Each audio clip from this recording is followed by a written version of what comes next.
Hello बच्चों, कैसे हो? सब ठीक हो? आज मैं सरिता भाटिया आपको कक्षा 9 हिंदी की पुस्तक क्षितिज से कवि रसखान के सवैये इस वीडियो के माध्यम से पढ़ाऊंगी। बच्चों, रसखान वास्तव में रस की खान थे। उन्होंने कृष्ण भक्ति रस की ऐसी धारा प्रवाहित की जिसमें सभी भक्त जन कृष्ण भक्ति में डूब गए और कृष्ण की लीलाओं का रस लेने लगे। कृष्ण भक्त कवि रसखान की अनुरक्ति न केवल कृष्ण और कृष्ण भूमि के प्रति प्रकट हुई है, बल्कि वे अगले जन्म में भी ब्रज भूमि का हिस्सा बनना चाहते थे। कवि रसखान का जन्म 1548 में हुआ था और उनका मूल नाम सैयद इब्राहिम था। कृष्ण भक्ति ने उन्हें ऐसा मुग्ध कर दिया कि वे ब्रज भूमि में जा बसे। यहाँ सवैयों में ब्रज भाषा का अत्यंत सरस एवं मनोरम प्रयोग मिलता है। आइए अब सवैये पढ़ते हैं। मानुष हो तो वही रस खानी, बसो ब्रज गोकुल गाँव के ग्वारन। जो पशु हो तो कहा बस मेरो, चरो नित नंद की धेनु मंझारन। पाहन हो तो वही गिरि को, जो कियो हरि छत्र पुरंदर धारन। जो खग हो तो बसेरो करो, मिली कालिंदी कूल कदम्ब की डरन। बच्चों, पहले कठिन शब्दार्थ देख लेते हैं। मानुष मनुष्य, ग्वारन ग्वालों के, पशु पशु, धेनु गाय, मंझारन बीच में, पाहन पत्थर, गिरि पहाड़, हरि श्री कृष्ण, पुरंदर इंद्र, खग पक्षी, कालिंदी यमुना, कूल किनारा, डारन डालियों पर। बच्चों, कवि रसखान हर जन्म में अपने आराध्य श्री कृष्ण का सामीप्य पाना चाहते हैं। अतः वह कहते हैं कि यदि मैं अगले जन्म में मनुष्य योनि में जन्म लूं तो मेरी इच्छा है कि मैं ब्रज में गोकुल गांव के बीच रहने वाला एक ग्वाला बनकर निवास करूं। यदि मैं पशु बनूं तो मैं कौन सा पशु बनूंगा ये मेरे वश में नहीं है, लेकिन मेरी इच्छा है कि मैं नंद बाबा की गायों के बीच में चरने वाला पशु अर्थात उनकी गाय बनूं।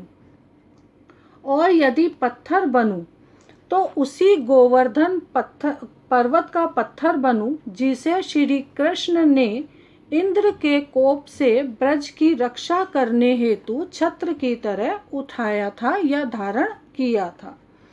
और यदि मैं पक्षी योनि में जन्म लूं तो मेरी इच्छा है कि मैं यमुना नदी के किनारे स्थित कदम्ब के पेड़ पर की डालियों पर बसेरा करने वाला पक्षी बनूं।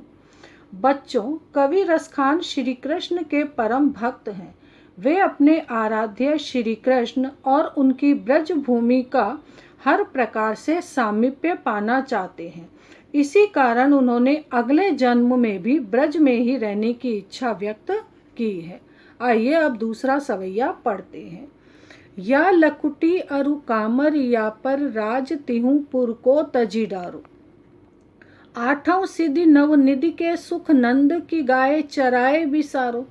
रसखान कबो इन आखिन सो ब्रज के बन बाग तड़ाग निहारो। कौटिक ए कलघौत के धाम करील के कुंजन ऊपर वारो। बच्चों, पहले कठिन शब्दार्थ देख लेते हैं। या इस, लकुटी लकड़ी या लाठी, कामर या कंबल, तीहों पुर तीनों लोकों का, तजी त्यागना, बिसारो भूलना, कोटिक करोड़ों, कलघौत सोने के सोना, धाम महल, वारो न्योछावर करना। बच्चों, इस सवैये में श्री कृष्ण की प्रिय वस्तुओं के प्रति अपना अतिशय अनुराग दर्शाते हुए कवि रसखान कहते हैं कि मैं श्री कृष्ण की लाठी और कंबल मिल जाने पर तीनों लोकों का साम्राज्य तजी अर्थात त्यागने को तैयार हूँ। और यदि मुझे नंद बाबा की गाय चराने का सौभाग्य मिल जाए तो मैं 8 सिद्धियों और 9 प्रकार की निधियों के सुखों को भी त्यागने को तैयार हूँ। अर्थात नंद बाबा की गाय चराने के सुख के सामने यह धन संपत्ति का कोई महत्व नहीं है। कवि रसखान अपनी आँखों से ब्रज के वन, बाग और तालाबों को देखने के लिए व्याकुल हैं और उनकी इच्छा है कि अगर करील के कुंजों में विचरण करने का सौभाग्य या अवसर मिल जाए तो वह उस सुख पर करोड़ों सोने के महलों को भी न्यौछावर कर सकते हैं। बच्चों, कवि रसखान अपने आराध्य श्री कृष्ण की प्रत्येक वस्तु से गहरा प्रेम करते हैं।